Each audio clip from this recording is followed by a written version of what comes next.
Dana White's Contender Series 2025, Week 10. These are my full card predictions and breakdown. This is the last week of Dana White's Contender Series, and I'm excited to give you guys my picks for this whole entire card. Make sure you smash the like button, subscribe to the channel, and let's jump into the first fight of the night. So first fight of the night, we got Mario Mingaj taking on Wes Schultz. And this one I was kind of back and forth on, but I do think I'm going to go Wes Schultz to get it done. Wes Schultz is a pretty decent grappler. He likes getting the fights to the ground. But I will say his stand-up is lacking, and I think that's where Mingaj could have some success. Mingaj, I think, is better on the feet. He's going to be staying at distance, but I think Wes Schultz should be able to push him up against the cage and get the fight to the ground. I see this going to a boring decision for Wes Schultz. Mario Mingaj has got decent submissions from the bottom. He likes throwing up a lot of triangles, so he is a threat on the floor. Even if he gets taken down, he's going to be a threat. He's got good jiu-jitsu, but I think Wes Schultz could squeeze out a close decision in this fight. So I am going to go Wes Schultz, but I do think Mingaj has a decent chance to win the fight.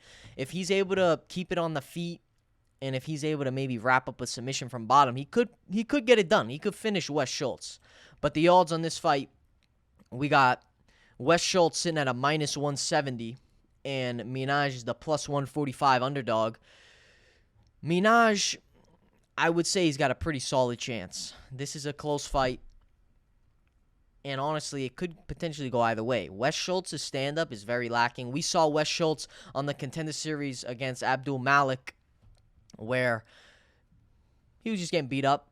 Malik was too strong for him, too powerful. He was touching him up on the feet, and then he was able to ground and pound him to a finish. Wes Schultz, his style is interesting. He likes getting it to the ground and kind of, I would describe it very boring. He's one of those grind-heavy styles. He likes just holding his opponents on the ground. Mario Mingaj, I would say he's the better stand-up fighter, but I think he's susceptible to getting taken down. And we saw that in his fight with Pilata, where he got taken down a couple times in that fight. He was getting controlled a little bit. But I do think Wes Schultz should be able to get it done. I don't know. Mario Mingaj could potentially throw up a triangle choke submission. We see right here, he's got the fucking his past 3 wins are coming from triangle. So he could maybe throw up a triangle and get a 4th one against Wes Schultz. But I'm going to go Wes Schultz to get it done. I think Wes Schultz could win a boring decision over Mingaj. Next fight of the night, we got Azamat Nuftillaev taking on Jovan Leka. And I'm going Azamat in this fight. Jovan Leka, I don't know how the hell to say his name on it. Jovan Leka, something like that. Jovan Leka, he likes keeping the fights at range. He's got decent pop on the feet. He likes staying at the distance.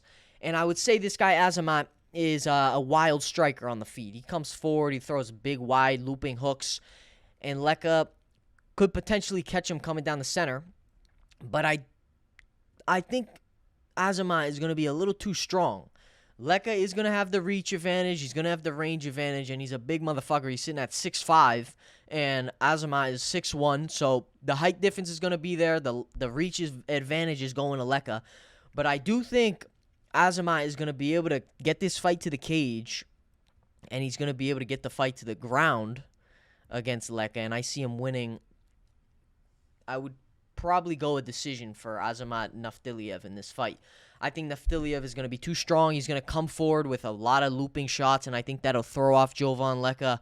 Leka's going to be trying to keep Nuftillaev off of him, but I don't think he's going to be able to, and I think Nuftillaev is going to be able to do enough to get the fight done. I think he's probably going to be able to take down Jovan Leka. I think Leka's takedown defense is lacking a little bit.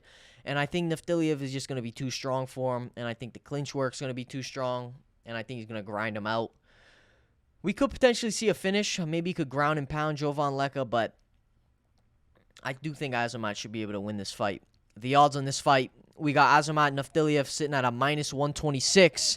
And Jovan Leka is the plus 106 underdog. Jovan Leka, I'd say he's got an alright shot. If he can keep this fight standing and keep Nuftillaev off of him, that's where he's going to be able to do his best work, keeping the fight at range, landing the 1-2s, keeping it on the feet, but I don't think he's going to be able to. I think Nuftillaev is going to be too strong. He's going to push him up against the cage, and I think he's going to be able to get the fight to the ground. And we could potentially see him stop Jovan Leka in this fight. Maybe a late finish, ground and pound. I'm going to go Nuftillaev by a finish. I'm feeling a finish. I think he could ground and pound Jovan Leka in this fight. So I'm going Azamat Nuftillaev to finish Jovan Leka. Next fight of the night, we got Michael Oliveira taking on Victor Valenzuela. I'm going Michael Oliveira in this fight. Michael Oliveira, he likes putting the pressure on his opponents and kind of stalking his opponents down. He likes walking them down, throwing some heavy shots. He's got fast combinations. Valenzuela, he's got decent stand-up game. He's got decent kickboxing, but I don't think it's going to be enough to stop Michael Oliveira. Valenzuela's got solid ground game, so maybe if he could mix up some takedowns, he could throw off Michael Oliveira, but I don't know. I don't think he's going to be able to. I think Michael Oliveira is going to be too strong. I think he's going to stop the takedowns of Valenzuela. I think he's going to walk him down, and I think Michael Oliveira gets this fight done. I could potentially see Michael Oliveira finishing Valenzuela, but I'm going to go decision for Michael Oliveira. I think he gets a unanimous decision. I think he's going to walk down Victor Valenzuela, just be a little too much. The pressure's going to get to Valenzuela. The odds, we got Michael Oliveira sitting at a -210, and Victor Valenzuela is the +185 underdog. I can't really see Valenzuela winning the fight. I think he's going to be on the back pedal. He's going to be running from Michael Oliveira, and I think he's going to be getting caught a lot. Honestly, we could see a finish for Oliveira, too. I'm not sure. I'm going to stick to a decision, but I do think Oliveira is going to be walking him down and cracking him with a lot of big shots, landing a lot of combinations. I think he's going to be too quick for Valenzuela. Valenzuela is going to be trying to sit in there and throw some shots and try to clinch up with Oliveira, but I can't really see him having that much success. So I'm going to go Michael Oliveira to win against Victor Valenzuela by decision. I think he walks him down, lands the better shots, and I think he's going to be too fast for Victor Valenzuela. Next fight of the night, we got Marwan Rahiki taking on Ananias Mulumba.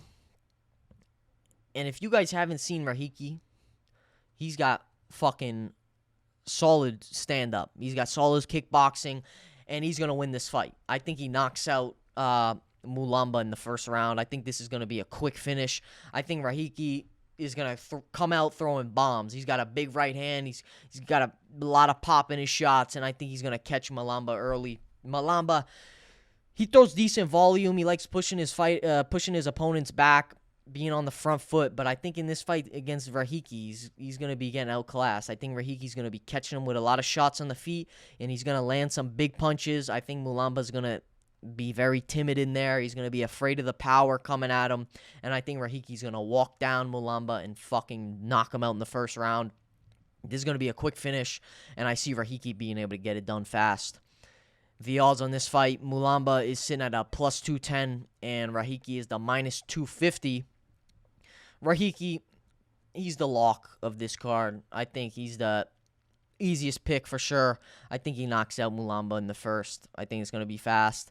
I like Rahiki's style. He's going to come forward at Mulumba, land some big shots, probably knock him out with a big right hand and just put him flat out cold.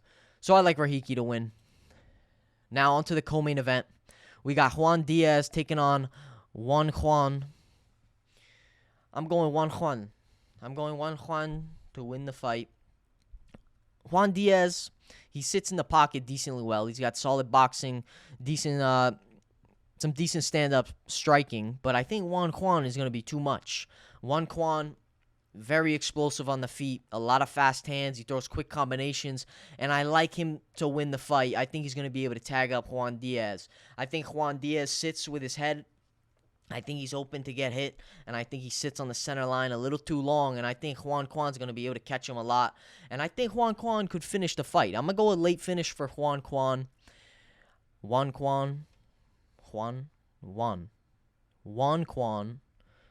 I think he wins the fight. I'm going Kwon. I think he's going to win by a third-round finish. I'm feeling a late finish for Kwon. Juan Díaz, he's going to be trying to sit in there with Kwon. He's going to be mixing it up. This is going to be a fun fight. I would say both of these guys are going to be mixing it up on the feet. They're going to be throwing a lot of punches, but I do think Kwon's going to be able to get it done. I think Kwon is going to walk down Juan Díaz. I think he's going to be landing the better combinations, and I think he's going to be cracking him on the feet. I like Kwon to win this fight. I like his ground and pound's pretty ferocious too, and I think he's going to win the fight. He is coming off a loss against Fabricio de Andrade, where he got knocked out with a body shot.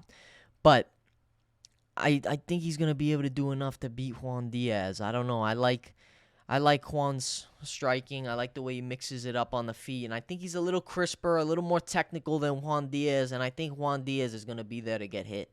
So I'm going Kwon to win the fight. I think he's going to get a late finish over Juan Díaz. The odds on this fight, we got Díaz sitting at a plus 134 underdog. And Kwon is the minus 154 favorite. Kwon, I like him to get the finish. I think he's going to land a big shot on Díaz. I think he could put his lights out. I'm going to go with late finish. I'm going with the Korean Savage. I like Kwon to win the fight. I think he's going to mix it up better than Juan Díaz. Kwon. I think he gets it done. I'm going third round for Mr. Kwon. Now, on to the main event. We got Freddie Vidal taking on Levi Rodrigues. Freddie Vidal, we saw him on the Contender Series a month ago, where he was able to pick up a boring win against Felipe Franco, where he was the underdog. He didn't get signed from that fight, but now Dana's bringing him back. And Freddie Vidal and Levi Rodrigues kind of have a, I don't know, they're kind of similar in ways. I would say maybe Vidal's got a little better ground game, but on the feet, it's going to be kind of close. I think Levi Rodrigues, he's got some solid pop in his shots, and he could potentially land on Vidal. But I don't know. I want to go Vidal to win the fight. I think Freddie Vidal's got the momentum of just winning the Contender Series last month, and now he's coming back. He's going to want to fucking perform even better, and I think he's going to do that, and I think he beats Levi Rodrigues, the baby monster. Freddie Vidal, I think he's going to land some shots in the feet, get the fight to the cage, and then bring it to the ground, and I see him beating Levi Rodrigues. I think we could potentially see another submission win for Freddie Vidal over Levi, but Mr. Levi Rodrigues, he could fucking just come at Freddie Vidal in the first round and land a fucking huge shot. So I don't know. I'm going with Vidal to win the fight, but Rodrigues does got some power on the feet, and he could put out Freddie Vidal's lights. But I think Vidal should be able to do enough. I'm going to go Freddie Vidal. He's sitting at a plus 125, and Levi Rodrigues is the minus 145 underdog. Freddie Vidal is the plus 125 underdog, and Levi Rodrigues is the minus 145 favorite. Levi Rodrigues, he's got a shot to win for sure. He could land some big shots on the feet, but I'm going to go Freddie Vidal. I think he's a little bit better all around. He's got a little bit better on the ground, I think. I think he's a little bit better in the clinch, and he likes putting the fight to the cage. And I think I don't know. I can't really see him getting caught. I don't know. Rodrigues does got pop. I don't know. This is a scary pick in my opinion. Rodrigues, he could go out there and put out Vidal's lights fast. But I'm going to ride with Freddie Vidal. I think he wins the fight. I think he's going to be able to get the fight to the ground, control Rodrigues, and potentially wrap up a submission on Levi Rodrigues. So I'm going Freddie Vidal to finish Levi Rodrigues by... I think he gets a late finish. I'm going to go a third-round sub for Freddie Vidal over Levi Rodrigues. So those are my full card predictions for Dana White's Contender Series Week 10. Let me know what you guys think of my picks. Let me know if you agree. Let me know if you disagree. Make sure you smash the like button, subscribe to the channel, and I'll see you on the next one. Peace.